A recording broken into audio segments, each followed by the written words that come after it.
Oke sahabat Om Ted Otomotif Channel, kali ini kita agak melenceng ke sepeda listrik. Kita niatnya ngoprek ya.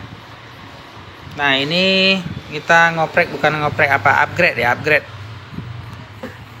Kita punya sepeda listrik VR Akasa 1 dengan spesifikasi ini, controller voltasenya 48 volt standarnya ya. Nah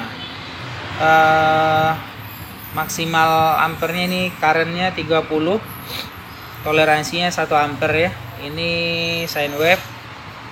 Nah untuk kecepatannya sendiri di VR Akasa 1 yang punya saya ini 38 km per jam dengan menggunakan baterai 48 volt 20 ampere. Nah rencana kita akan me-upgrade atau menambah satu buah baterai lagi menjadi totalnya 60 volt.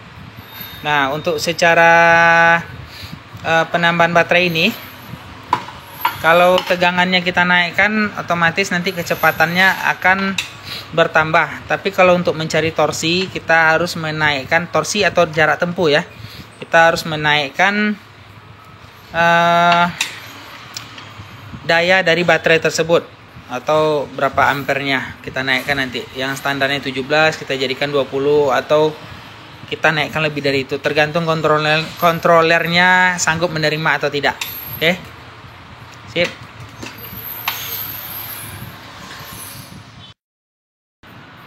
Ini adalah controller sepeda listrik VR Akasa 1 dengan tegangan 48 volt dan 20 ampere, daya 20 ampere ya. Nah, di sini kita sudah bongkar, kita sudah cek MOSFET-nya. MOSFET di sini kita cek datasheet-nya.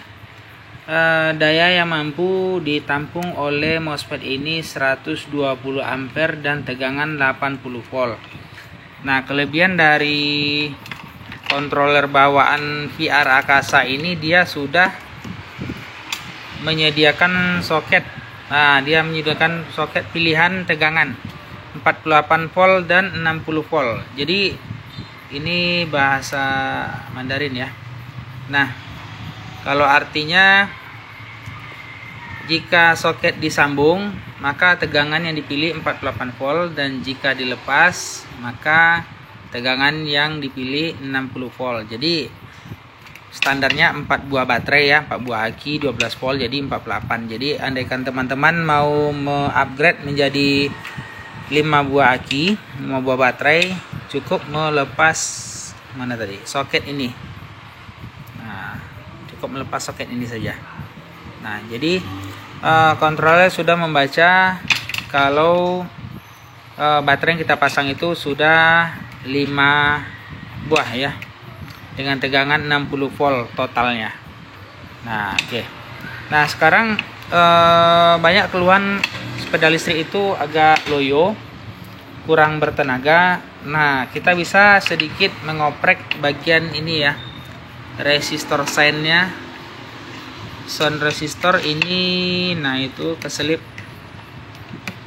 dia bentuknya seperti kawat saja. Nah, itu kurang jelas. Nah, itu ada dua semacam kawat, 2 buah tegak ya. Nah, itu resistor sign, gunanya untuk menahan arus yang masuk ke MOSFET ini. Nah, jadi resistor sign ini terhubung ke terminal negatif baterai. Nah, yang ini positif, yang ini negatif. Jadi tujuannya untuk menghambat arus masuk ke, bukan menghambat ya, lebih memperkecil arus menuju ke MOSFET. Oke. Nah, kalau kita loskan seperti ini kita gabung langsung ya, beresiko.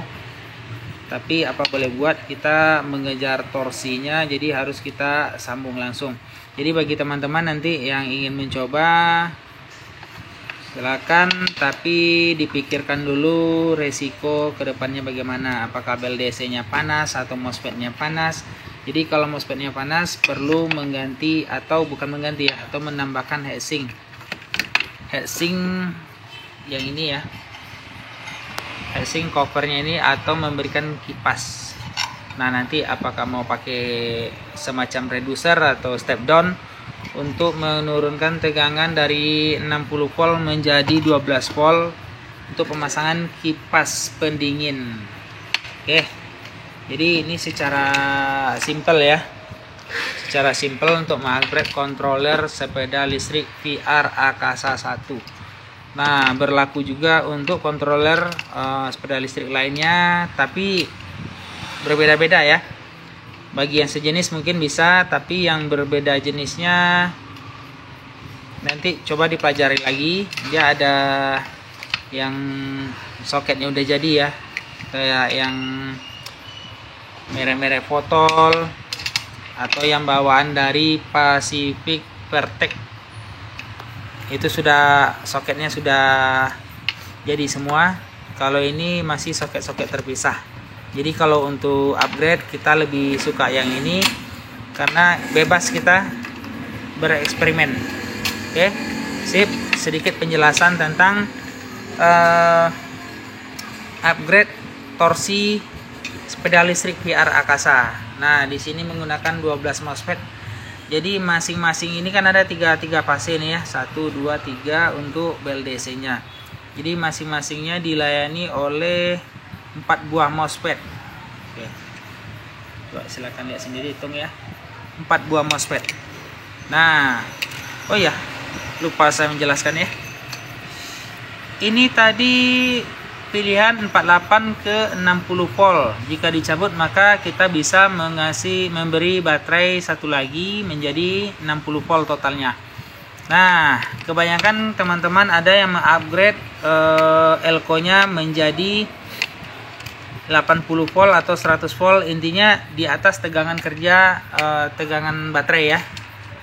Tapi yang ini sudah nampaknya sudah tinggi tegangannya. Coba kita cek dulu. Mana ya? Nah, itu 80 volt 470 mikro. Jadi andaikan kita pasang baterai satu lagi, berarti totalnya baru 60. Sementara ini daya tampungnya 80 volt. Berarti masih bisa ya kita pasang baterai satu lagi. Sip. Terima kasih buat teman-teman. Ini sedikit penjelasan, walaupun ada juga yang kurang jelas ya. Tapi tidak apa-apa, kita sama-sama belajar. Oke, jangan lupa subscribe, like, and comment Om Ted Otomotif Channel untuk mendapatkan seputar video-video selanjutnya ya. Oke, terima kasih.